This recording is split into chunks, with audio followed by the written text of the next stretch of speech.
Because the origin of the coronavirus has been traced to a wet market in Wuhan, there has been numerous online and political petitions calling China to ban wet markets altogether. It's safe to assume a lot of those people have no idea what wet markets are, and they also have no idea why banning is such a bad idea, both in terms of politics and food security for many.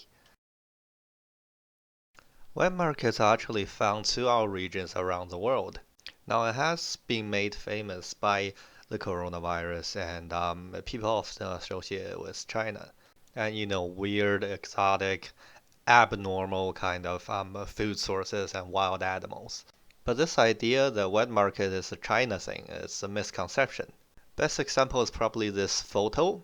It's from one of the petitions to call on China to ban all wet market. What I find funny is supposedly this photo showing Chinese wet markets selling bats is actually of a wet market in Indonesia. And if you take a look over here, this is a picture of a wet market in Taiwan. As you can see, these are more typical meats, which is almost always more prevalent than exotic meats. And this is one from Singapore.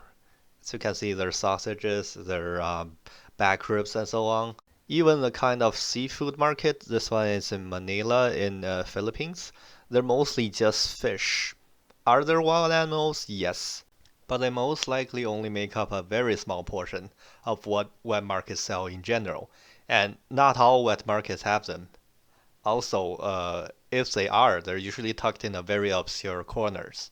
Now that's partly the reason why it's so problematic, because they're in such a small and confined area that diseases might brew. But as you can see from these pictures, most of these things are produce. So wet markets in reality are most similar to what you consider as farmers market, more or less. A lot of these booth holders that sell in wet markets are exactly like farmers who sell directly in farmers markets.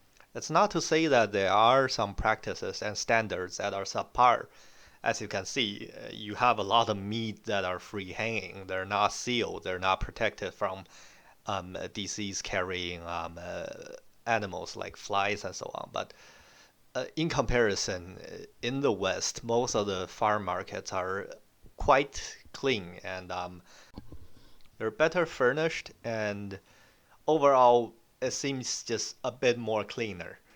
Now, that might be the most important key point to have over here. We need them to be in the same standard as, say, a farmer's market would be. Therefore, that there's less chance of cross-contamination, there's less chance of diseases generated in these places.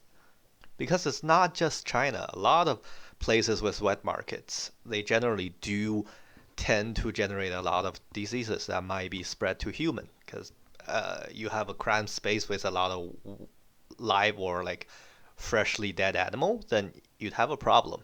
However, that's not to say that there's no one that actually got it right.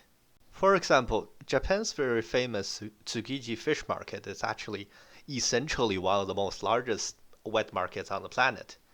Now, they recently actually moved the market to Toyosu, a new and different facility, some places apart, due to exactly the same reason. Like, they cite that sanitation is not up to standard in Tsukiji, therefore they moved it. And if Japan can somehow work a market that sells live animal, live fish, into more or less a world-renowned tourist attraction, there's no reason other markets couldn't do the same.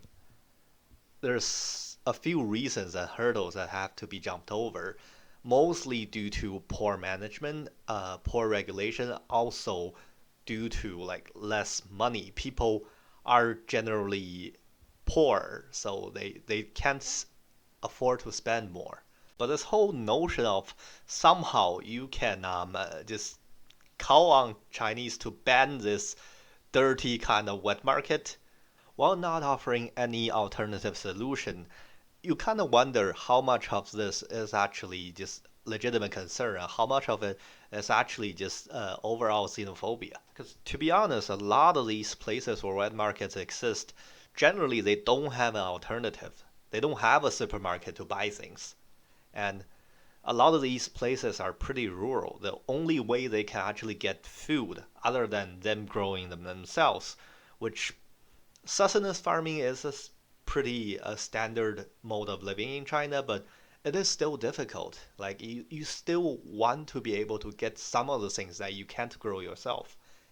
And these things are crucial in these regions, and denying people access to this, that's basically taking away their right to actually be sufficient in terms of food intake. So actually suggesting just ban it altogether and without offering a solution, that's not gonna be anywhere. This kind of petitions, I saw like multiple petitions online calling on China to ban all wet markets. Well, none of these petitions actually offer anything substantial as a replacement.